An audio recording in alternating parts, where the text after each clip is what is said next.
Jesus Cristo falou a respeito dos profetas. Ele deixou um claro ensino a respeito desse tema. E eu e você devemos compreender como identificar o falso profeta e o verdadeiro profeta. Por quê? Porque ele nos advertiu de que no tempo do fim surgiriam muitos falsos profetas. A palavra profeta da língua grega, profetes, significa porta-voz. Então, quem é o profeta? É o porta-voz de Deus. Em hebraico, a palavra é navi. Então, a palavra navi ou profetes significa aquele que fala em nome de Deus. Então, quem é o profeta? É o porta-voz. Não quer dizer que é aquele que faz profecias, porque você vai ter na Bíblia muitos profetas que nunca profetizaram nada. Então, profeta não é quem profetiza, profeta é quem leva a mensagem de Deus. Às vezes o profeta faz uma profecia a respeito do futuro, ou às vezes a mensagem que ele tem é para o tempo presente, para aquele povo naquele momento. E ele leva a mensagem de Deus para aquele povo, sem necessariamente fazer uma profecia do futuro. Então, profeta não é só quem profetiza, é o porta-voz de Deus, é quem fala em nome de Deus. A Bíblia está repleta de profetas e a Bíblia é fruto do ministério profético. Deus escolheu profetas para escrever esse livro. E os 40 escritores que escreveram esse livro eram porta-vozes de Deus, que além de levar a mensagem comunicada, falada, ainda registraram as mensagens e Deus registrou o que Ele quis registrar para que ficassem para nós, para os nossos dias. Então, profeta é o porta-voz de Deus. Jesus falou a respeito de falsos profetas. E aqui em Mateus capítulo 7, verso 15, ele vai fazer uma comparação desses falsos profetas. Acautelai-vos dos falsos profetas, que se vos apresentam disfarçados em ovelhas, mas por dentro são o quê? Lobos roubadores. Olha que advertência Jesus fez. Então você tem falsos profetas que são comparados a lobos roubadores. Bom, se existe o falso profeta, é porque certamente existe também o verdadeiro. Jesus não falaria de um falso profeta se não houvesse a possibilidade de termos um verdadeiro. Como eu disse há pouco, Deus usou os profetas para escreverem a Bíblia. Foram cerca de 40 escritores. E Deus é o autor final da palavra de Deus. Que profecia fez Joel sobre os dias finais da história humana? Vamos olhar o escrito de um profeta? É Joel. Está lá antes, está no Antigo Testamento, depois de Daniel. Você tem o profeta Daniel, Oséias, depois é Joel. E acontecerá depois que derramarei o meu espírito sobre toda a carne. Vossos filhos e vossas filhas profetizarão, vossos velhos sonharão e vossos jovens terão visões. Até sobre os servos e sobre as servas derramarei o meu espírito, diz o Senhor, naqueles dias. Mostrarei prodígios no céu e na terra, sangue, fogo e colunas de fumaça. O sol se converterá em trevas, a lua em sangue, antes que venha o grande e terrível dia do Senhor. E acontecerá que todo aquele que invocar o nome do Senhor será salvo, porque no monte Sião e em Jerusalém estarão os que forem salvos, como o Senhor prometeu, e entre os sobreviventes, aqueles que o Senhor chamar. Olha o que diz o profeta. Nos últimos dias, diz o Senhor, eu derramarei o meu espírito sobre toda a carne. E é dito que vossos filhos sonharão, vossos jovens terão visões. Ou seja, haveria um dom profético no tempo do fim. Deus derramaria o seu espírito e estes se manifestariam como porta-vozes de Deus. Essa profecia alcança os nossos dias. Por quê? Porque nós já aprendemos aqui, vamos recapitular hoje, de que no tempo do fim, a igreja verdadeira teria esse dom profético manifestado. Então, o dom profético prometido por Joel, ele vai se concretizar no tempo do fim. Ele cumpriu-se parcialmente nos dias do Pentecostes, em Atos 2, e ele vai voltar agora numa intensidade muito maior em nossos dias. Vanessa? Pastor, eu participei de um congresso com mais de 2.000 pessoas. E nesse congresso eu tive uma experiência onde uma pessoa veio do outro lado do local onde nós estávamos, um lugar grande, e me falou coisas que só eu e Deus sabia. Eu sei que Deus ele pode usar, né, quem ele quer na hora que ele quer. Nós devemos acreditar que estamos vivendo então nos dias de hoje, tudo isso que o senhor acabou de falar? Eu acredito que estamos vivendo, eu acredito que Deus possa levantar pessoas para falarem em seu nome. Agora, nós temos que ter muito cuidado com certas questões. Aonde na Bíblia nós temos um precedente para dizer que Deus vai ficar revelando coisas para mim a respeito de particularidades de alguém para que eu confronte a pessoa? Os profetas do passado, Deus usou para fazer isso. Mas nós temos que fazer uma diferenciação entre os profetas da Bíblia e o dom de profecia que nós temos hoje. Os profetas na Bíblia tinham não só a função de serem os porta-vozes, mas eles tinham contato direto com Deus. Eles ouviam a voz de Deus, o Senhor falava com eles. Hoje Deus nos fala através da sua palavra, que é o fruto do ministério profético. Então, para mim, ser profeta, ser porta-voz de Deus hoje, é levar a mensagem de Deus. Que mensagem?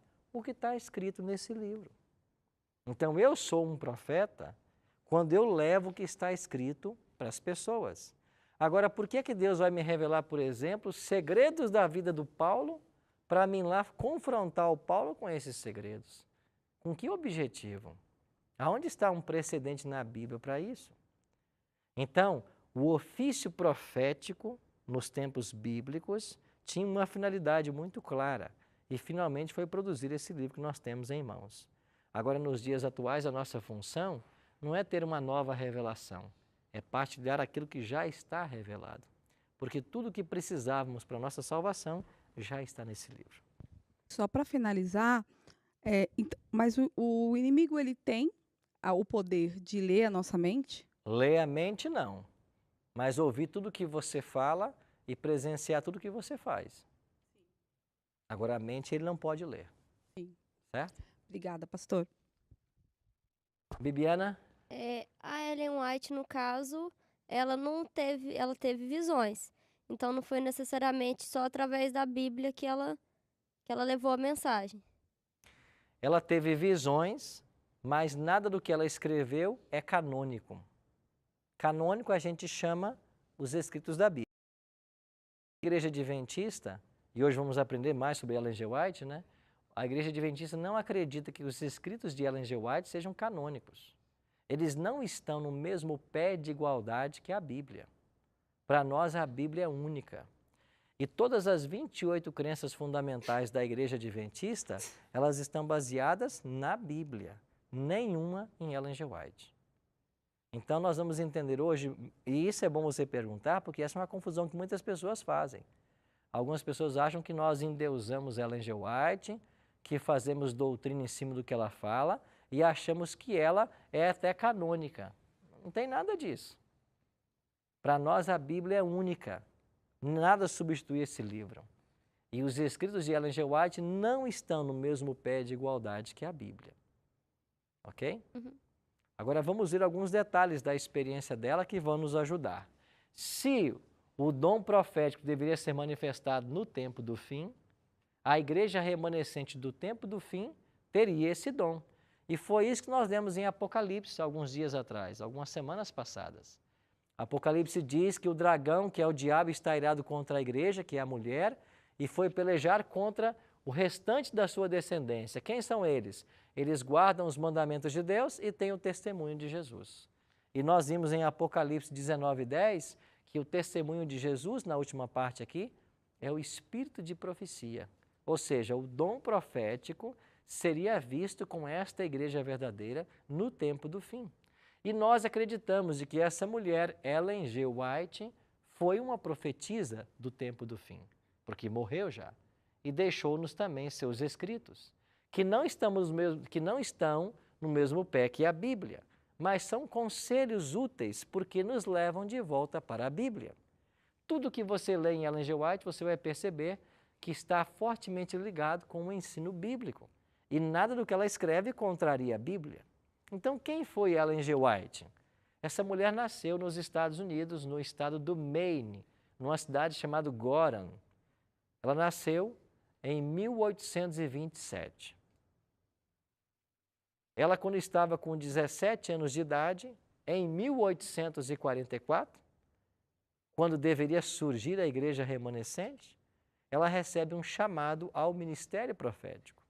Antes de Deus chamá-la, Deus havia chamado 2 homens que finalmente não aceitaram o ministério profético, Hazen Foss e William Foy. Então, Deus chamou essa mulher. Ela estava num culto matinal na cidade de Portland e, enquanto estava com as amigas em oração, ela recebeu uma primeira visão. Deus mostrou algo para ela e ela escreveu o que ela viu. Ficou com medo de partilhar, mas depois começou a partilhar por orientação do próprio Deus. Então, com 17 anos, ela teve a sua primeira visão. E ela, até 1915, ano da sua morte, durante 70 anos, ela trabalhou como uma obreira na igreja adventista e como uma profetisa da igreja. Ao longo desses 70 anos, ela escreveu mais de 100.000 páginas manuscritas. É a autora norte-americana mais traduzida. E ela deixou esses livros como orientação para todos nós, que são conselhos que buscam nos levar de volta para a Bíblia. Agora, a pergunta que nós temos que fazer é se a Bíblia nos ajuda a provar o verdadeiro profeta ou o falso profeta. Nós temos que pegar os testes que a Bíblia nos apresenta e aplicá-los a Ellen G. White, para saber se ela vai passar nesses testes. Se ela passar nos testes bíblicos, é uma verdadeira profetisa. Se ela não passar, é uma falsa profetisa. Então, vamos olhar agora para os testes bíblicos com essa pergunta. Se Ellen G. White passa nesse crivo da Bíblia. Fernanda? Pastor, eu tenho alguns livros da Ellen G. White em casa. E tem um deles que eu lembro quando eu era criança, que a minha mãe ela lia bastante pra gente. Eu não me lembro se ela escreveu ele em 1856, 1850... Não. Eu não lembro o ano agora exatamente, pastor. Mas eu lembro que ela relata no livro sobre uma visão que ela teve nos Estados Unidos sobre 2 torres muito altas e que ela viu essas torres sendo atingidas, pegando fogo e se desfazerem como papel nesse livro. E a gente sabe sobre a história das Torres Gêmeas dos Estados Unidos, né? Que, na verdade, aconteceu muito tempo depois do livro que ela escreveu. E isso foi uma das coisas que fez eu começar a ter mais interesse sobre ela. Eu comecei a ler mais sobre os livros dela, comecei a ter mais interesse, porque, assim, ela morreu muitos anos antes de tudo isso acontecer, né? Então, eu achei isso tudo muito interessante. Ok. É verdade que algumas pessoas tentam aplicar alguma fala de Ellen G. White e ela fala sobre os juízos de Deus na cidade de Nova York. Ela cita Nova York por nome, mas nós não vemos a associação entre esses escritos, esses juízos, com o ataque às Torres Gêmeas do 11 de setembro de 2001, se não me falha a memória. Nós não vemos essa ligação. O que nós vemos é que Ellen G. White, ela tratou de temas de importância para a humanidade e algumas advertências que podem nos ajudar na nossa caminhada espiritual. Eu vou dar alguns exemplos a vocês, mas várias pessoas querem fazer essa associação. Eu, particularmente, não faço nenhuma associação entre o que ela escreveu com o atentado às Torres Gêmeas. Mas existe muita coisa que nós vemos em Ellen G. White e eu vou apresentar algumas delas hoje, Fernanda. Ela se casou com esse homem, Tiago White, que era um pastor da Conexão Cristã. E eles se casaram em 30 de agosto de 1846 e o casal teve 4 filhos. Um deles morreu na adolescência, o outro morreu ainda bebê, com 2 meses de idade, e esses 2 aqui sobreviveram. Ao meio você tem o Willie White e à direita você tem Tiago Edson. Ambos se casaram e todos os descendentes que nós temos de Ellen G. White, eles vêm por parte de Willie White, que se casou, ficou viúvo, tornou a se casar. Tiago Edson se casou, mas nunca teve filhos. Como provar um profeta? Como sabermos se Ellen G. White de fato é uma profetisa verdadeira ou não? Vamos olhar para os testes. Primeiro, tudo que se ensina deve estar em harmonia com a Bíblia. Esse é o primeiro teste de um profeta. Vamos ler o verso? A lei e ao testemunho, se eles não falarem desta maneira, jamais verão a alva. A alva, nesse contexto profético, é Cristo. Lei, os escritos de Moisés, estão lembrados? A Torá. Profetas, os outros escritos dos profetas. Então, o profeta Isaías está dizendo que um profeta ele tem que falar de acordo com a lei e os testemunhos. Se ele não falar de acordo com isto, ele jamais verá a Cristo. Ou seja, o primeiro teste é, tudo que esse profeta falou está em harmonia com a Bíblia? Se estiver, é um indício de que ele é um verdadeiro profeta. Agora, se ele começar a dizer coisas que a Bíblia não diz, condena, isso é prova de que ele é um falso profeta. Eu vou dar um exemplo apenas. Em toda a Bíblia existe apenas uma orientação, que o homem deve se relacionar com uma mulher numa relação monogâmica. Certo? Agora vem um profeta dizer que você pode ter 5, 6, 7 mulheres e começa a ensinar a poligamia. Esse profeta pode ser verdadeiro? Claro que não. Se a Bíblia ensina que o homem deixa a sua casa e se une a uma mulher, como que agora surge um profeta dizendo que você pode ser um polígamo? E logo ele se caracteriza como um falso profeta. Então, o primeiro teste que nós temos que aplicar a Ellen G. White, tudo que ela escreveu tem que estar de acordo com a lei e os profetas, com a Bíblia. Aí você pega então agora 25 milhões de palavras que ela escreveu, 100 mil páginas manuscritas e começa a comparar o que ela escreveu com a Bíblia para saber se há alguma divergência. E o que a gente percebe? Que tudo que ela escreveu está em perfeita harmonia com a Bíblia. Então você, para dizer que Ellen G. White não é uma profetisa verdadeira, tem que encontrar nas 100 mil páginas algum parágrafo que contrarie o ensinamento da Bíblia. Se você encontrar, então ela já perde a credencial de uma profetisa de Deus. Nós iremos para o intervalo e quando voltarmos, vamos ver outros testes que devem ser aplicados a Ellen G. White ou a qualquer pretenso profeta, para sabermos de fato se o profeta vem de Deus ou não. Daqui a alguns minutinhos a gente está de volta.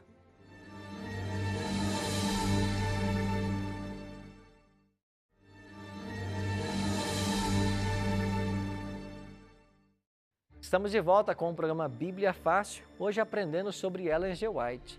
A Igreja Adventista do Sétimo Dia acredita que essa mulher é uma profetisa bíblica.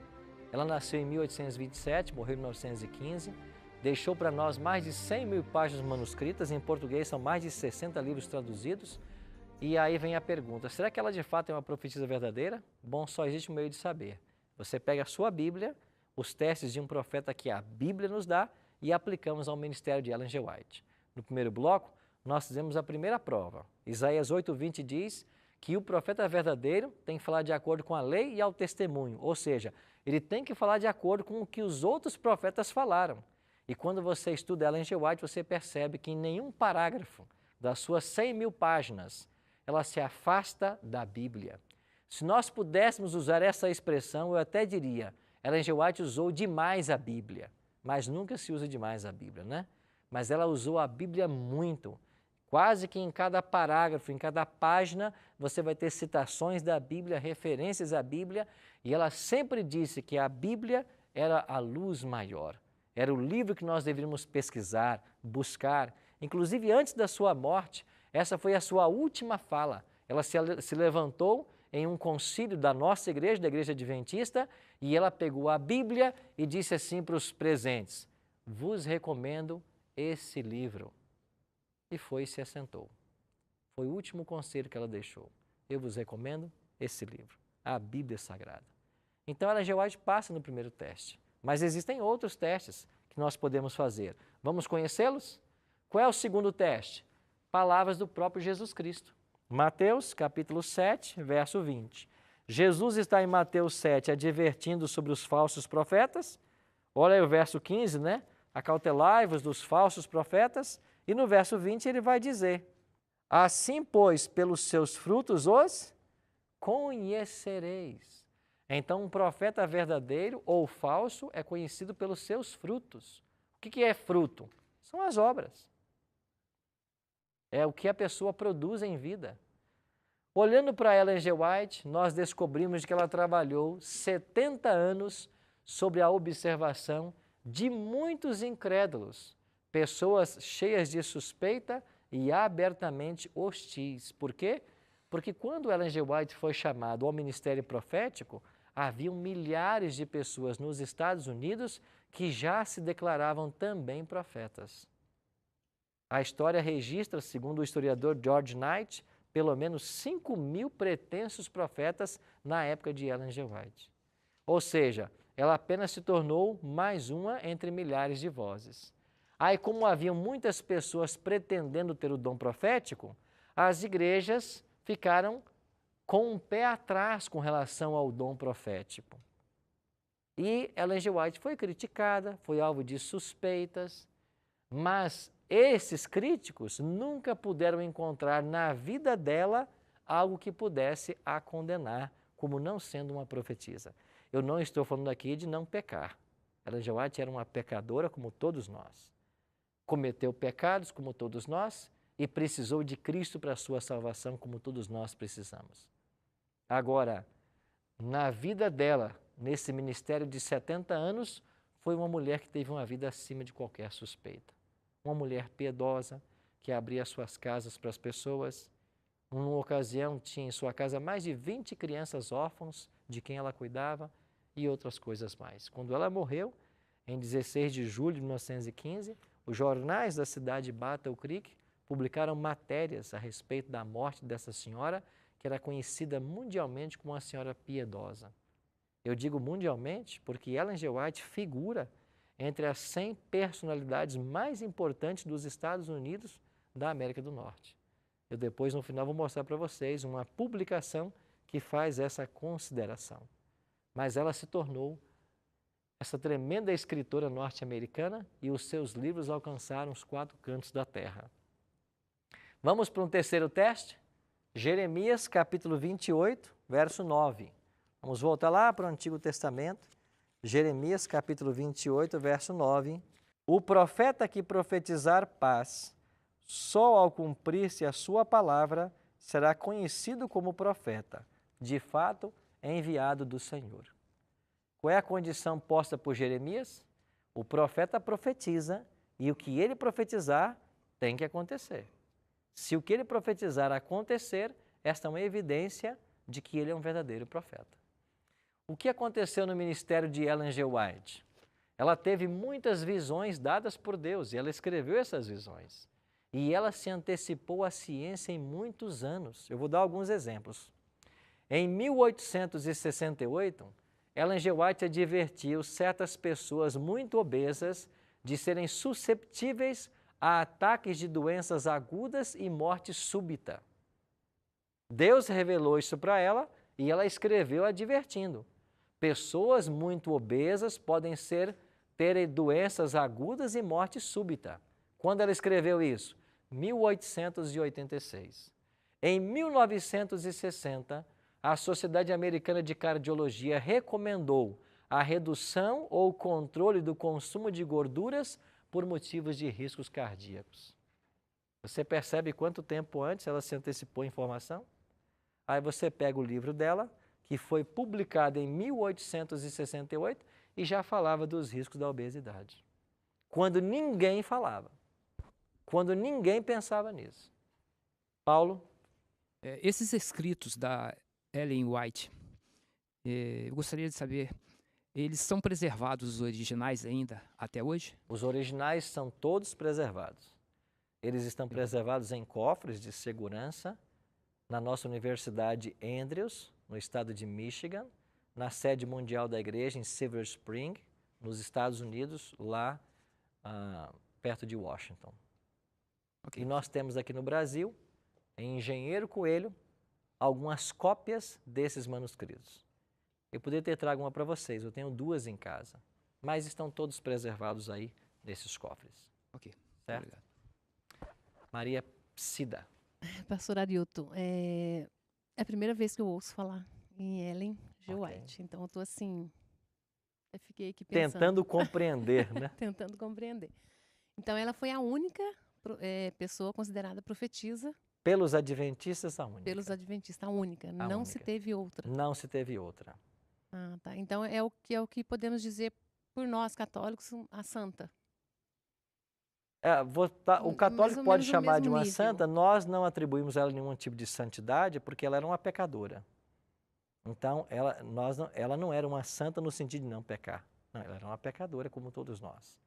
Ela tinha suas falhas, seus defeitos. Agora, Deus usou essa mulher para um ministério profético.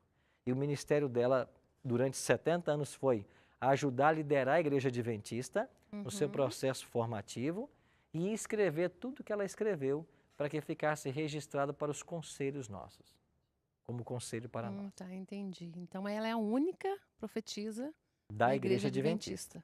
Mas ela não tem nenhum tipo de função meritória. Nós não conversamos com Ellen G. White, não oramos para ela, nada disso. Ela é uma Entendi. pecadora e que dependeu da graça de Cristo para ser salva.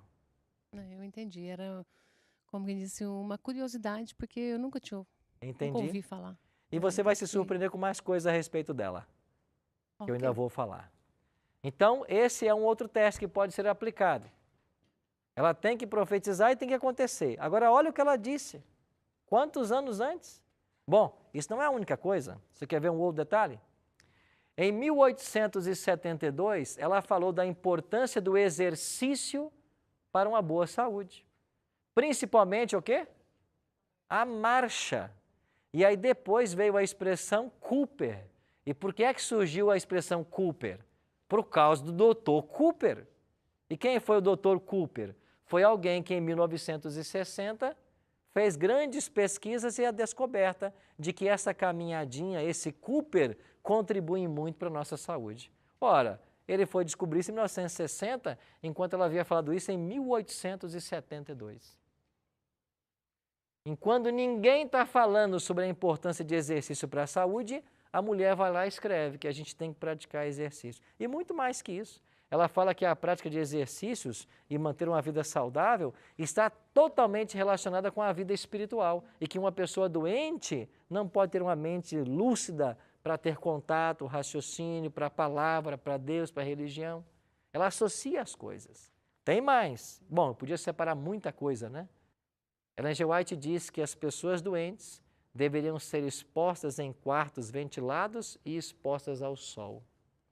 Numa época em que os doentes eram confinados em quartos escuros para melhorarem. Ela falou que o sol tem a habilidade de matar os germes da casa e é benéfico para a saúde.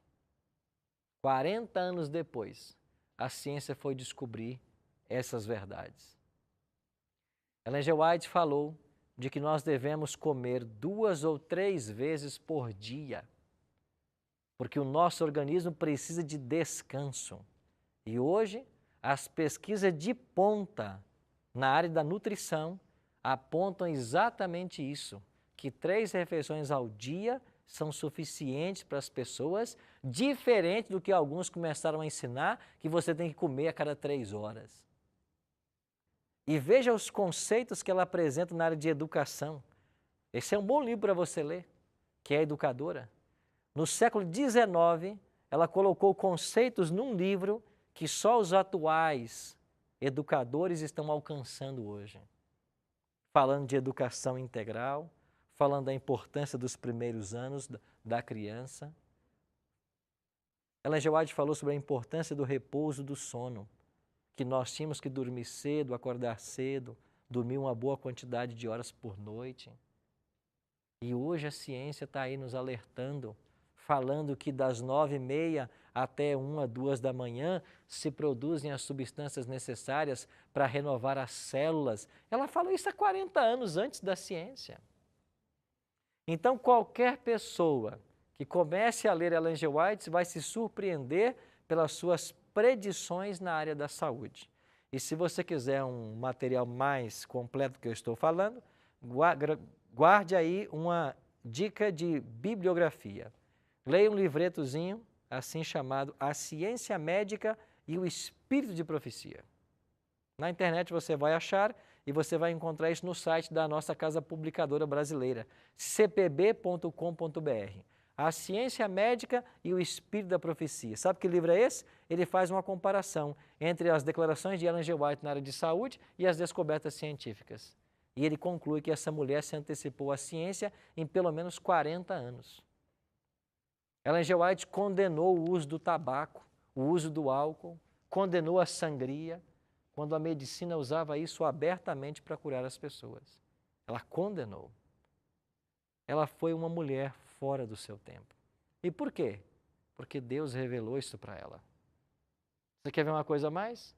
Essa mulher disse que nós devíamos ter 3 refeições e falou da importância de nós comermos frutas, cereais, nozes, principalmente nas refeições matinais. E sabe quem estava perto dessa mulher? A família Kellogg. Um médico chamado Dr. Kellogg, um irmão dele chamado William Kellogg. E esses homens convivendo com a profetisa, apreenderam o que ela estava falando e fizeram o quê?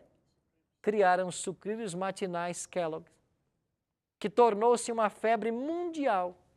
E se você for no supermercado hoje, em qualquer supermercado brasileiro, e comprar os sucrilhos Kellogg's, veja lá a cidade de fundação dos sucrilhos, Battle Creek, a mesma cidade onde começou a Igreja Adventista do Sétimo Dia. Então, essa mulher é extraordinária. Você quer educar filhos? Leia o livro Orientação da Criança. Tudo para educar filhos. Orientação da criança. Você quer entender a mente? Quer entender de psicologia? Mente, Caráter e Personalidade, volume 1 e volume 2. Você quer as melhores biografias da vida de Cristo? Vida de Jesus e o Desejar a Todas as Nações. Você quer o melhor tratado de teologia que nós temos, de escatologia? O Grande Conflito. Você quer saber como cuidar do seu corpo, como ter boa saúde? Ciência do Bom Viver, Conselhos sobre Regime Alimentar. Leia o que ela escreveu. Extraordinário. Só mais um ponto.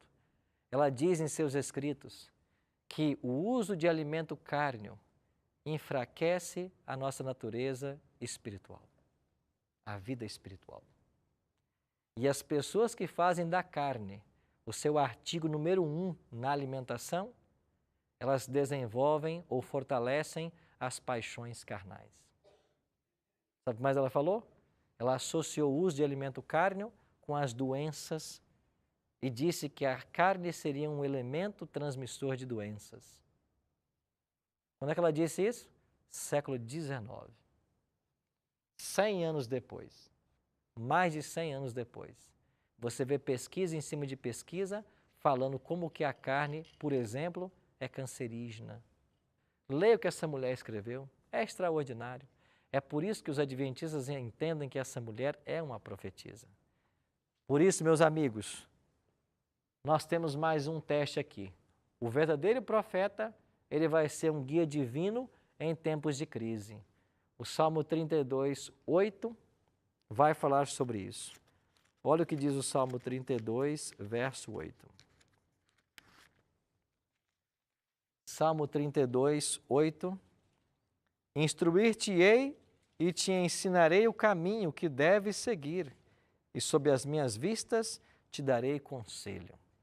Deus dizendo que ele usaria o profeta para dar esse conselho, para instruir as pessoas. E o profeta Oséias, no capítulo 12, verso 13, bem no finalzinho do Antigo Testamento, você tem Daniel, depois é Oséias. E no capítulo 12, verso 13, nós lemos, página 603, Oséias 12, verso 13. Mas o Senhor, por meio de um profeta, fez subir a Israel do Egito, e por um profeta foi ele guardado. Moisés foi esse profeta que liderou o povo de Deus num tempo de crise. Então, o verdadeiro profeta também lidera o povo de Deus no tempo de crise. E nos momentos decisivos de crise da Igreja Adventista, essa mulher se mostrou como a voz de Deus a orientar. Nos seus incessantes anos de labores, foi uma voz que Deus usou para dar direção à igreja. Eu vou dar só um exemplo para vocês. Talvez vocês conheçam muitas igrejas que têm um sistema de governo chamado congregacionalismo. Qual é a característica desse sistema? Todo dízimo que entra fica na igreja local e a igreja administra. Ellen G. White diz assim, não vai ser assim com a igreja adventista.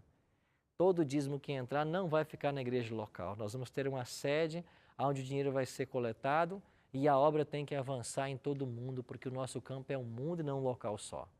Resultado, a igreja adventista, com esse sistema de governo que nós chamamos de representativo, ela se espalhou por todos os países do mundo. Está hoje presente em 207 países do mundo. Por quê? Porque o dízimo que uma igreja devolve não fica na igreja local. Vai para uma sede administrativa que olha a obra por todos os 4 cantos da terra. Não está preocupada apenas com o crescimento da obra no Brasil, mas está preocupada que em qualquer país da África, da Ásia, do Oriente Médio, recebam lá mensageiros de Deus. A igreja adventista tem essa visão e é por isso que ela se tornou uma igreja mundial. E quem foi grande contribuinte nessa visão? Ellen G. White. Gabriel? Eu tenho uma dúvida sobre o falso profeta. Em Apocalipse, capítulo 20, que a gente viu aqui algumas semanas atrás sobre a ressurreição, depois dos 1000 anos, junto com o diabo e a besta, foi lançado também um falso profeta no lago de fogo, né? Eu queria saber se esse falso profeta seria uma pessoa ou seria uma figura, um símbolo? Ele é um símbolo. E se você voltar em Apocalipse capítulo 16, a partir do versículo 13, você vai encontrar aí, Apocalipse 16, 13. Então vi sair da boca do dragão, da boca da besta e da boca do falso profeta, 3 espíritos imundos semelhantes a rãs. Então o falso profeta está aliado com o dragão e está aliado com a besta. O dragão, a besta e o falso profeta não representam uma pessoa física, mas representam poderes. Então lá em Apocalipse 20 é o mesmo falso profeta que é destruído. Não é uma pessoa, são poderes que já aparecem em Apocalipse 16. Ok?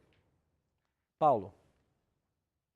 Pastor, diante da exposição a respeito da Ellen White e da Igreja Adventista, eu chego à conclusão de que alguns atribuem a Igreja Adventista como seita. Então eu acho que diante desse argumento cai totalmente essa tese. E até que ponto, tá certo?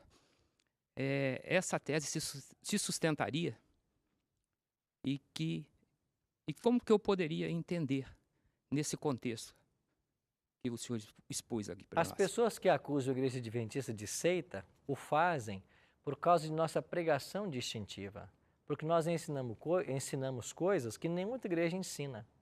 Aí, porque nós ensinamos o que ninguém mais está ensinando, querem nos taxar de seita. Mas a Igreja Adventista é reconhecida mundialmente como uma igreja protestante tradicional. Agora, o fato de ensinarmos o que ninguém está ensinando, a pessoa tem que perguntar, o que eles estão ensinando que ninguém ensina tem base bíblica? Se o que estamos ensinando tem base bíblica, então as pessoas deveriam praticar o que nós estamos ensinando e não criticar a igreja ou achar que ela é uma seita. Na realidade, quando alguém diz assim, o adventismo é uma seita, eu pergunto para a pessoa, escuta, o que é uma seita? Me defina. E as pessoas nem sabem definir o que é seita. Então, muitas vezes, as pessoas se tornam reprodutores do pensamento alheio. Elas não pensam, elas não raciocinam. E porque alguém disse alguma coisa uma vez, elas passam a reproduzir o pensamento, sem saber o que estão falando. Então, a Igreja Adventista ensina coisas que ninguém mais ensina. Mas, como vocês têm percebido, a gente só ensina com base na palavra de Deus. Então, se somos considerados seitas por ensinar o que a Bíblia registra, então nós vamos continuar sendo considerados, porque nós não vamos parar de ensinar a Bíblia, certo? Ok. Vamos então avançando para um último detalhe. Ela tornou-se uma das maiores escritoras da humanidade, e aqui estão algumas das obras que ela escreveu. Você tem acesso em língua portuguesa há mais de 60 de seus livros, excelentes obras para todas as idades. E esta revista tratou dos 100 mais significantes americanos de todos os tempos.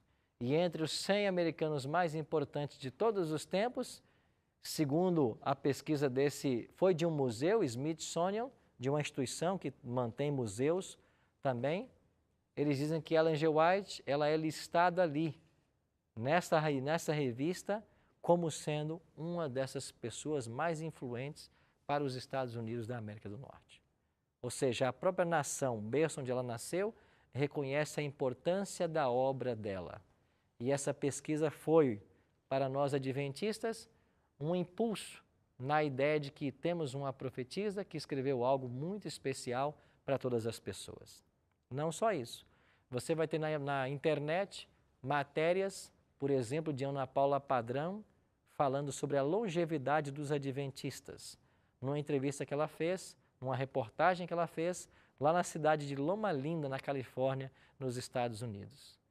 Porque os adventistas são conhecidos por sua qualidade de vida. E os adventistas de Loma Linda, eles vivem muito mais tempo do que a população em geral. E o SBT Repórter foi lá para conhecer o que estava acontecendo.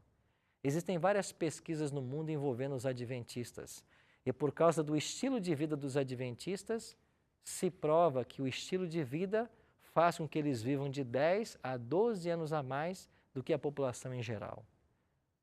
Principalmente por causa da prática dos 8 remédios naturais, que a Igreja Adventista ensina.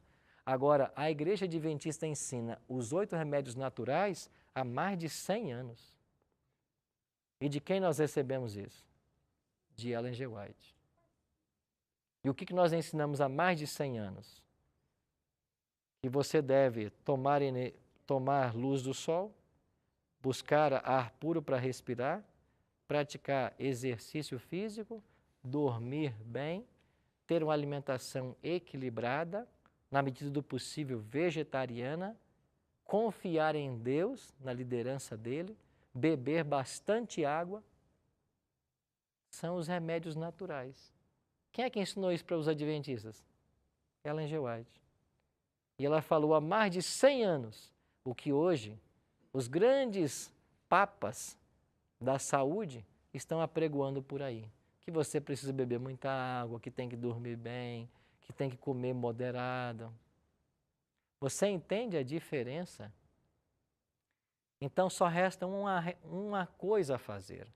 É pegar o que essa mulher escreveu e começar a ler. E você vai se surpreender com as belas coisas que ela escreveu. Então hoje o convite para você está aqui. Eu aceito que a Igreja Adventista, ou que a Igreja verdadeira no tempo do fim, teria o dom profético restaurado. E compreendo ser Ellen G. White uma profetisa moderna e desejo conhecer mais seus escritos e atender a seus conselhos inspirados. Pegue um livro de Ellen G. White, comece a ler e você vai se surpreender como Deus usou essa mulher. Eu tenho um que é o meu preferido. Ele se chama O Desejado de Todas as Nações. É um livro bem grosso, mas é uma biografia de Jesus Cristo. Conta a história de Jesus. E existem porções nesse livro que me encantam. Uma delas diz assim: Cristo foi tratado como nós merecíamos. Ele sofreu a morte que nos cabia para que recebêssemos a vida que a Ele pertencia. Pelas suas pisaduras fomos sarados.